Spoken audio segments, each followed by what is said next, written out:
Welcome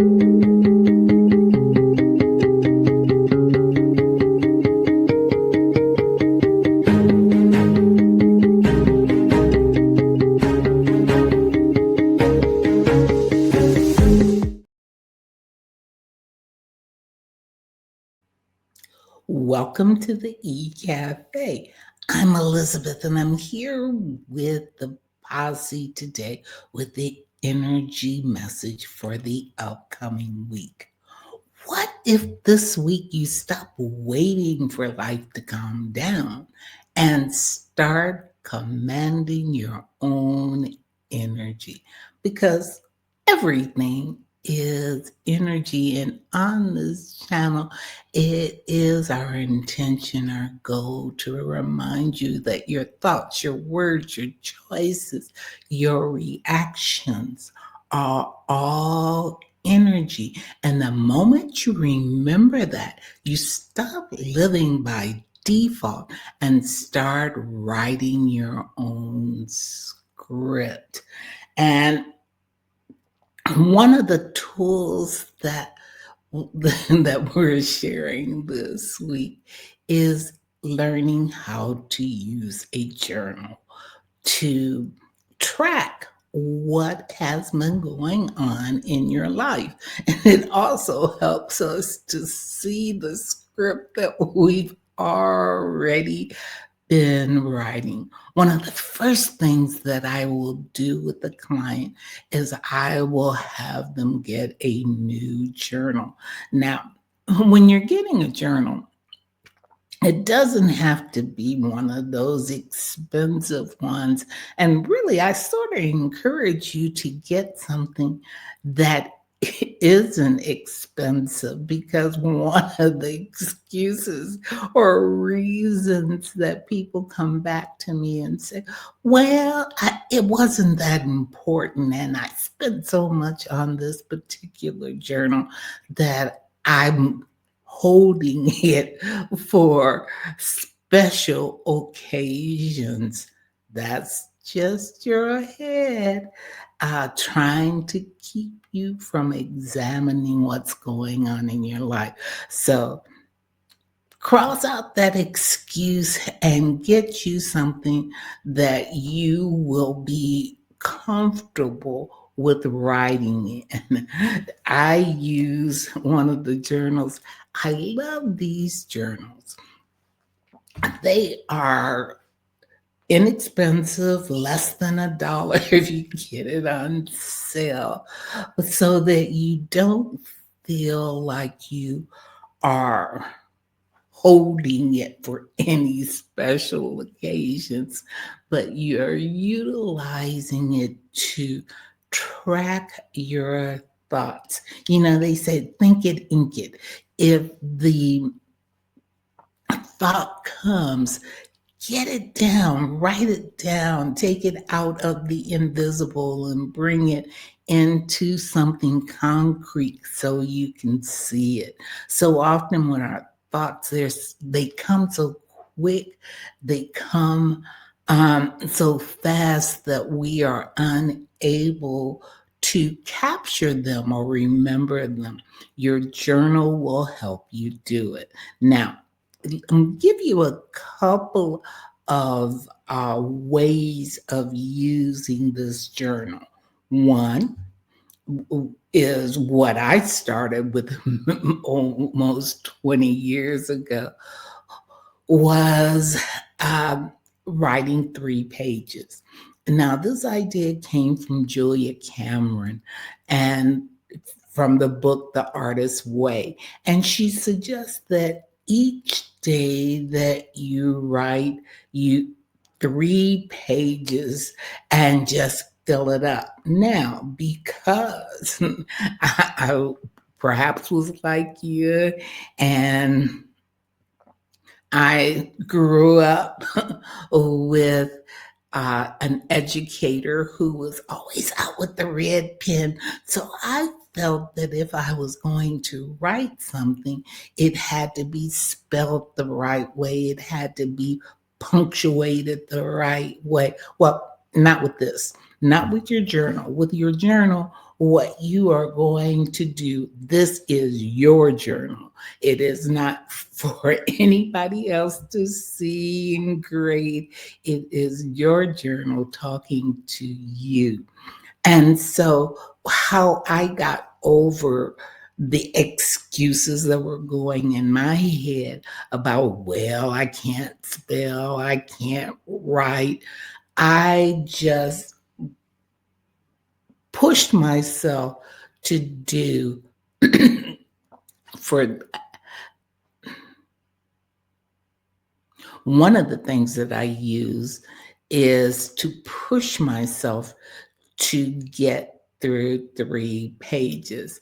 And so if you started and you are not accustomed to writing, I would suggest that you get a quick, you use the journal to write your 3 pages. Now, when you get up in the morning and when you can't think of what to write, just write that. Like, I can't think of anything to write. I don't know why I'm spending this time writing what this crazy lady with purple hair said to do.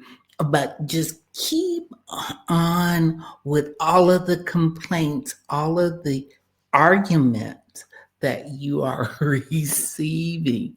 And sooner or later, and usually it takes about the first page. And I'll tell you, I skip lines.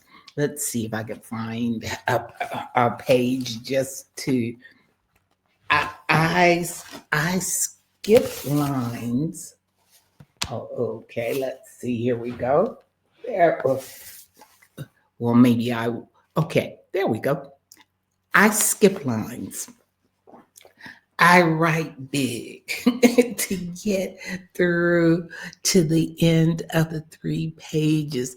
Write down all of the complaints, and then you will find that when you hit page 2, and you've complained about the fact that you don't know why you were doing this, this sounds so silly, all of those complaints, ask again, what is it? What is it that I need to know today? And whatever pops, write it down. You will find if you give Sally Sally complain or whatever you call your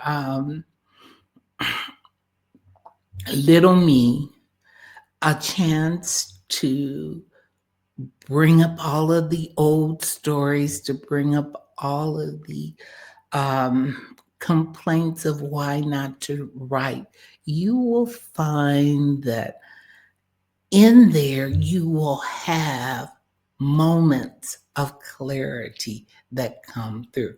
Remember, they say a still small voice. So before you can hear that still small voice, you have to get rid of the one that is yelling so loud to allow them to complain. And then once you get through with your 3 pages, say thank you, put it down, don't bother to read it. Do that for 7 days and then go back with a highlighter. And you will notice in between the complaining about it's cold in the morning, your head is hurting, whatever it is, you will find small nuggets that are answering the question of what you need to do. I challenge you, try it. You will find that it will help you to identify those patterns that are keeping you stuck because only you know what you're thinking. Only you know what's keeping you stuck. And when you can begin to give voice to it, allow it to where you can see it, then you can begin to take steps to remove it and to follow your guidance as to how to remove it. If you want to learn how to manage your energy, you first have to be aware of how you are utilizing your energy now. And one of the best ways that I have discovered is to do that is to journal. Another way is to utilize my life pattern decoder, which will also help you to identify some of those patterns that are keeping you stuck and not allowing you to fully use your energy to create the life you desire. So, in the description, you will find where you can get the free life path decoder life pattern decoder to help you identify those patterns that are keeping you stuck so that you can create the life you want. And if you've gotten this far in the video, please do comment. Let me know if you've been using a journal, and if so, how has it worked for you? And if there are any other questions that you would like me to answer, please do share it and share this video so that we can begin to get more people awakened and aware of how powerful they are by first identifying those patterns that are keeping them you stuck, and then taking steps to create the patterns or habits you want in your life. I am Elizabeth. May light, love, and plenty of laughter accompany you on your path. Until the next time, may you have a blessed one.